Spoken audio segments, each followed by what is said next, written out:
All right, great Friday morning. Hope you're doing well, everyone out there. This is 15 Minutes to Mastery. My name is Cesar Mascoro Jr., and I'm with Manufactured Home Sales Master. We come in every morning at 8:15 a.m. Central Standard Time, Monday through Sunday, 7 days a week, to get you some inspiration, motivation, and information to get your day started off right.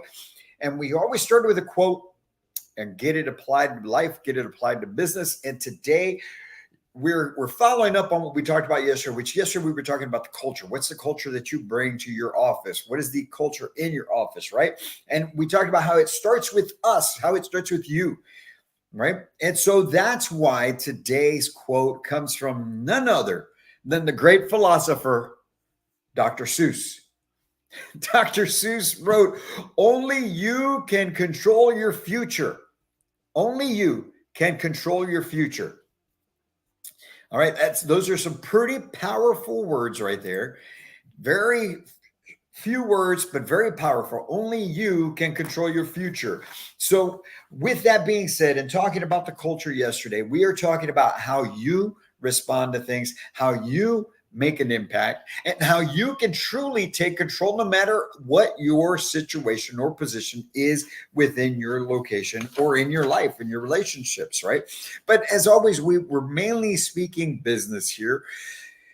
And so I wanted to come in and talk to you about I think it was probably about a month and a half ago, whenever it was that I went and spent a week on the sales floor up at the retailer in Tyler, Texas. All right. And I came, I think it was Tuesday of that week. And I said, you know what? I figured out why before, when I was on the sales floor, when I worked for a company, I figured out why I didn't make as much progress as I know I could have now. And that's because I truly wasn't operating as an owner. Even as a general manager, I truly wasn't operating as an owner. I would give myself the pass. I would slow off. I would left the pedal, my foot off the pedal. However you want to describe it, whatever it is, I did it. Now, I worked my butt off. I worked very hard, but there's so much more. It was nothing in comparison to what I do now owning my business. And so I want to talk to you guys briefly about the difference between running your life as an owner, as an employee, or as an employee, okay? Because here's the difference between an owner and an employee, or what the difference should be. The employee should work just as hard as the owner. They should, but we know that you're not going to. But here, and I'm going to explain the reasons why you should. But the employee should run their life as if they owned a business. Because the great thing about working at your location or wherever it is that you work, or being invested in your relationships as an owner, the benefit that you have is you don't have all the responsibility that comes along with it. In other words, you don't have to truly pay all the bills. You don't have to respond for everything that happens. You're not the final say so in any situation that may arise within the business. So you can be free of those things. You can be free of that extra weight on your back, on your shoulders, and you can keep moving. You can move swiftly. But you should still operate as an owner. Imagine if you ran your life as an owner, if you own your own life. Don't let anybody else own your life. Now, obviously, if you go work for someone, there's going to be rules in place. There's going to be expectations of what you do. But what we're saying is come in and just operate in the confines of that company as if you owned it. Because if you did, you'd be so much more successful. You'd accomplish so many more things. And your life would be so much easier because at the end of the day, you don't have to sign those checks. You don't have to answer all the questions. You don't have to fight all the fires. You don't have all of the responsibilities that come with it. You only are responsible for yourself and for your own families or whoever it is that relies on you, right? But I will caution you on something. Running your life as a business, well, that's totally on a different level. If you ran your life, if you ran your own business, if you showed up to the office, to the sales office each and every day, and you ran that as if it were yours 110%, there's a lot of responsibilities that come with it still, even without having to answer for everything, even without having to write those checks, right? What I'm talking about is the sweat equity that goes along with it. I'm talking about if you truly want to feel the benefits of operating your life as if you were a business owner, or if you are a business owner and you're running your life and your business like an employee, then this will apply the opposite way, right? But here's the thing. If you're going to run your life as a business, you have to understand one thing. Business is hard as heck. Running a business is damn hard. Running a business that, especially at the startup phase, I mean, it's always going to be difficult, I'm sure, right? There's always going to be situations, there's always going to be problems, there's always going to be obstacles. It's just the more tenured you are, the more time you have with that business under your belt, the more agile and versatile that you become. But right now, 1 year into this thing, right? We're a couple of weeks from being a year into Manufactured Home Sales Mastery. I can tell you, if your business is going to succeed, if your business is going to be productive, your business is going to actually get to the point where it starts working at turning a profit, it's going to be so damn hard. Your life, if you run your life as a business, it's going to be hard. If you're comfortable at any point in time, if you're like, I don't know, if you don't feel that you're running with the candle burning at both ends and you're always behind, you don't feel that you're always behind, you don't feel the pressure, and you don't feel that you're not going hard enough. You're not going hard enough. And at some point in time, that thing that you are trying to do in your life, okay, that thing that you're testing, the thing you're trying to see if it's good, it's not going to work. So you might as well stop right now. I'm telling you right now, you might as well stop right now, because the only way it's going to work is if you're working your butt off each and every day. And that's not for everyone, obviously, right?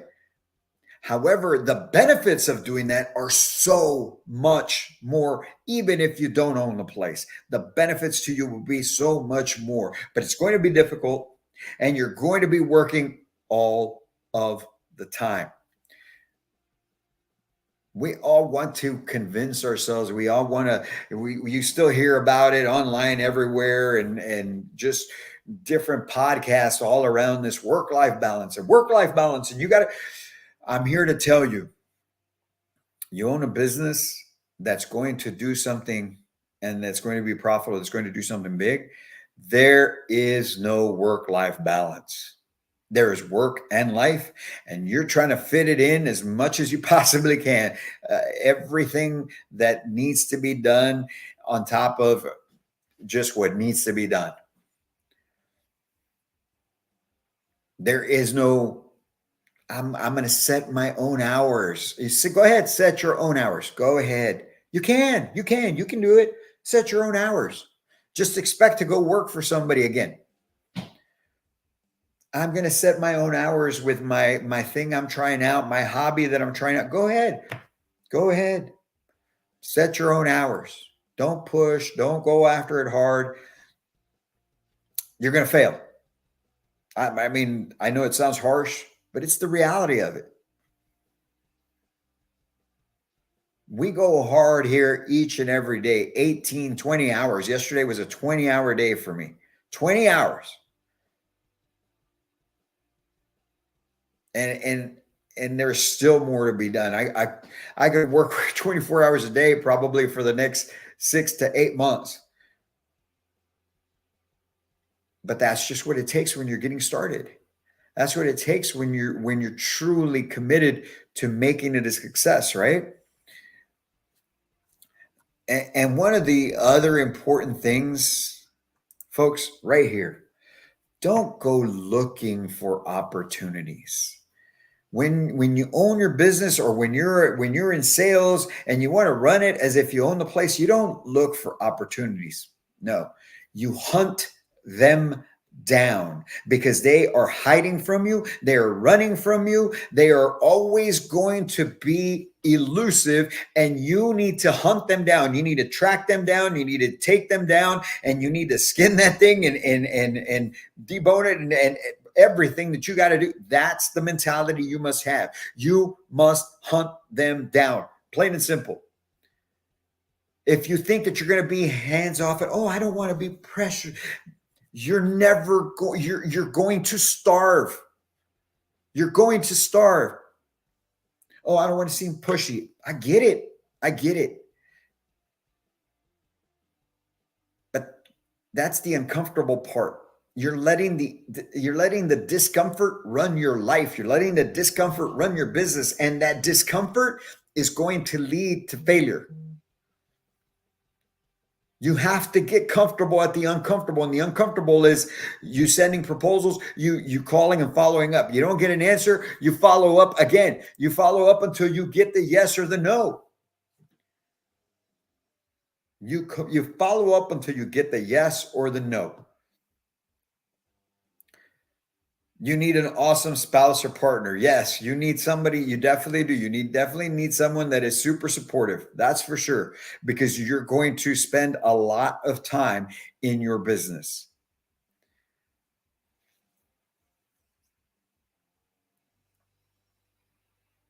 And so yesterday we have a weekly book club that we do with our two oldest boys here at the house. And right now we're going over Andy Frisella's book on mental toughness. And we were talking about how they have to keep pushing themselves. They have to keep doing the work. They have to keep, because, if you don't, nobody else is going to do it for you. Nobody else is going to. I can't expect anyone to come into our business and not go 1,000%. And I can't go up to somebody and say, hey, why aren't you doing extra? Why aren't you being innovative? Why aren't you trying to come up with ways to do and offer more value?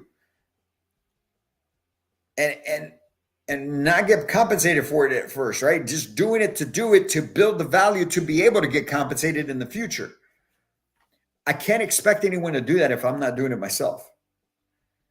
And believe you me, in these last 2 weeks, I've just taken on probably another 30 to 40% more work, more things to do to add value, so that as we're growing and in the future, it turns into something that is of value that we can then add as part of what we do. But you got to start putting in the work before you see the pay. You got to make the phone calls, even though you don't want to, even though you may be uncomfortable with it. You have to hunt down those opportunities, because if not, they will escape you. And you're just going to sit there stressing. You're going to sit there wondering, where's my money going to come from? Where's my food going to come from? Where's my gas going to come from? But you're not willing to make the calls. You have to hunt it down, because it's not going to come and lay. The deer's not going to come and stand there and say, okay, go ahead, shoot me. It's not. It's not going to come and lay in front of the deer blind and just lay out right there for you to go ahead and take it down. I know everybody would love to have that, but that's not the real world. The importance of taking control of your future, as Dr. Seuss says, is just astronomical. The importance of taking control of your future is that you get to do with your life as you choose. You get to live life on your terms. You're going to have to put in a heck of a lot of work at first, and really throughout the rest. But as you build and as you do more and you become more and you add to it, you're able to get more resources to help take some of the load off of you. So don't feel that when I'm talking to you about right now, that it's going to take 18, 20 hours a day, the majority of the time, is for the rest of your life. It just means you're doing it for those first probably 3, 5, 10 years, who knows? But if you're compounding it and making the progress and doing things the right way, it turns into what then becomes a machine for you. And you keep growing it. But that is the importance of taking control of your future. You have control, whether you own the business or you're an employee. If you're an employee, you still have control over your future. If you worked as that owner without that responsibility, you have so much to look forward to in your future. All it is a conscious decision. It's the decision that you need to make to say, I am going to work as an owner. And if you are an owner, my gosh, work as an owner. And that way you can enjoy everything that you have envisioned in your mind. Because if you can think, you can make it happen. You just got to put the work in to go and get it. That's my message to you this Friday, so that you can take control of your future, because each and every one of you has control. Don't sit there right now or any point in time from here on out and say, well, I can't control it. You can't. Even though you don't own the place, you still have the control, because you can still come in there and show that you take ownership. Do that, and that will make a huge difference in your life, in the present and in the future, and in future generations, as your family and your children start to see the example you're setting before them. You guys have a great Friday. Set up a great selling Saturday. I hope it's already set up so that you have a ton of appointments lined up to be able to help families take care of their housing need, because that's what we do. We solve problems. We don't sell houses. The home sale is a byproduct of solving the problem.